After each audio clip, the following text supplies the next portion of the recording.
Social media marketing uses social media to meet its goals.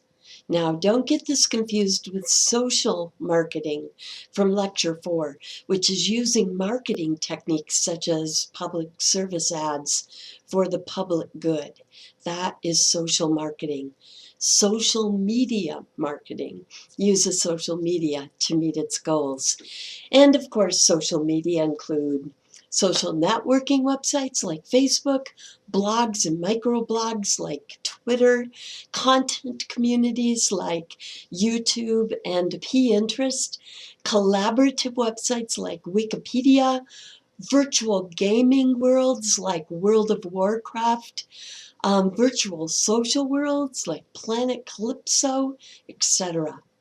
Marketers use social networks in many ways. Many companies, for instance, have Facebook pages and work hard to post interesting content to attract fans and generate liking. Companies can also advertise within social networking sites. Finally, companies can pay for search engine marketing on social networking sites like YouTube that contain their own within-site search engines.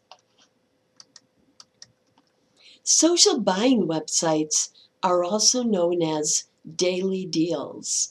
Groupon and Living Social are the current leaders, right?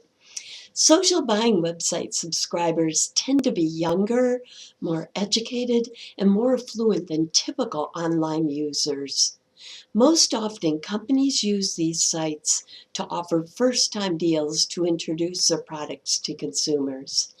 They are also often used to beef up business during slow periods.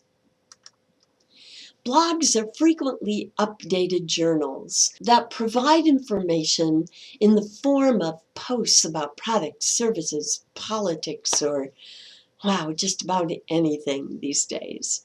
Historically, blogs were created and maintained by single authors, although today multi-authored blogs are quite common.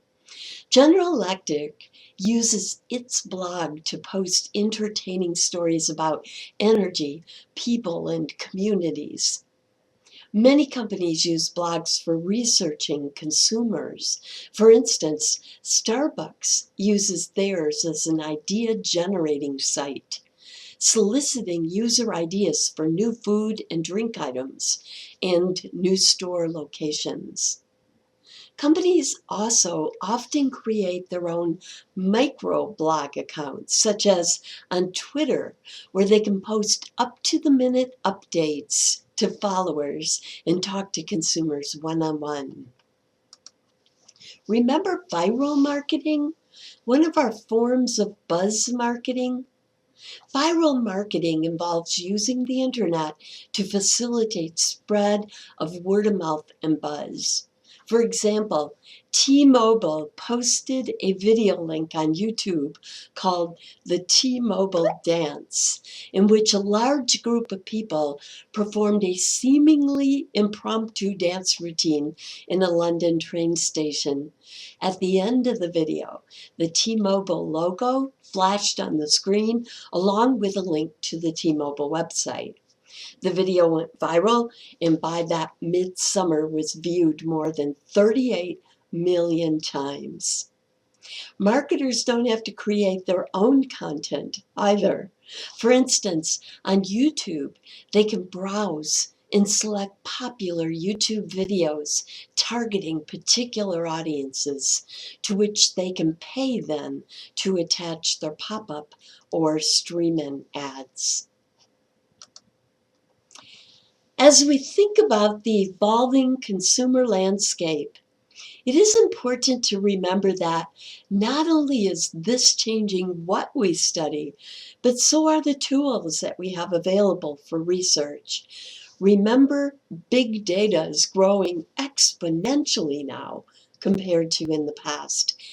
Every single time you look up something on the web or using a GPS, for instance, data is potentially being collected and is continuously being used for new purposes. Also remember that neuroimaging is one of the newest, most fascinating types of consumer research today, but also one of the most controversial. This involves imaging of the brain, right? So like PET scans, MRIs, etc. And it's being used, for example, to look for positive and negative reactions to certain logos, images, products, advertisements, etc. As we discussed in our first lecture, there are questions around the expense and validity of using brain scans for this purpose. Still, it is being increasingly used today, and it should be interesting to follow and see if neuroimaging is further devalued or strengthened for purposes of use in consumer research in the future.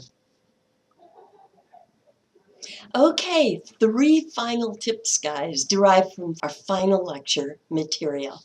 Tip number 1, when communicating a complaint with a company, remember that, like consumers, company personnel can also react with psychological reactants if they feel that the customer is trying to tell them what to do rather than making a helpful suggestion.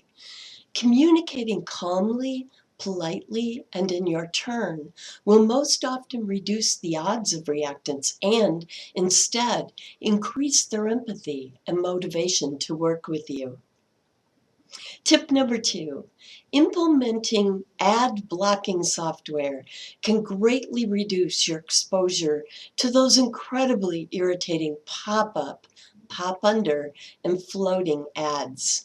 Keep a stick-em note on your computer with simple instructions for yourself and other users for turning your ad blocking software on and off so that when you are finished running programs that require its disenabling, you can quickly and easily turn it back on.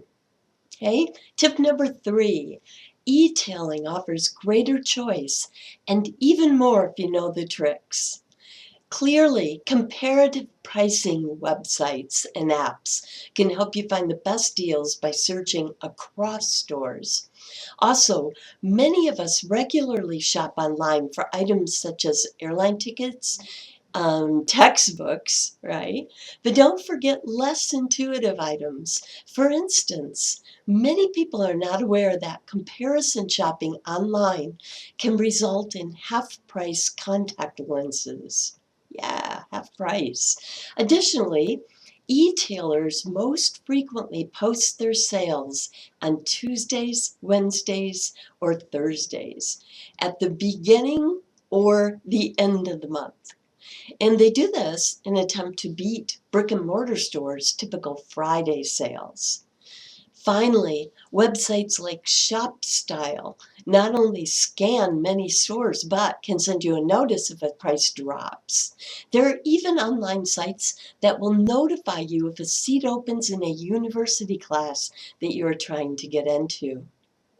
So, this wraps up our Contemporary Frontiers lecture and our consumer psychology class. And here for your enjoyment is our last guerrilla marketing example. I hope you've enjoyed this class as much as I have, and congratulations on your newly gained knowledge of consumer psychology.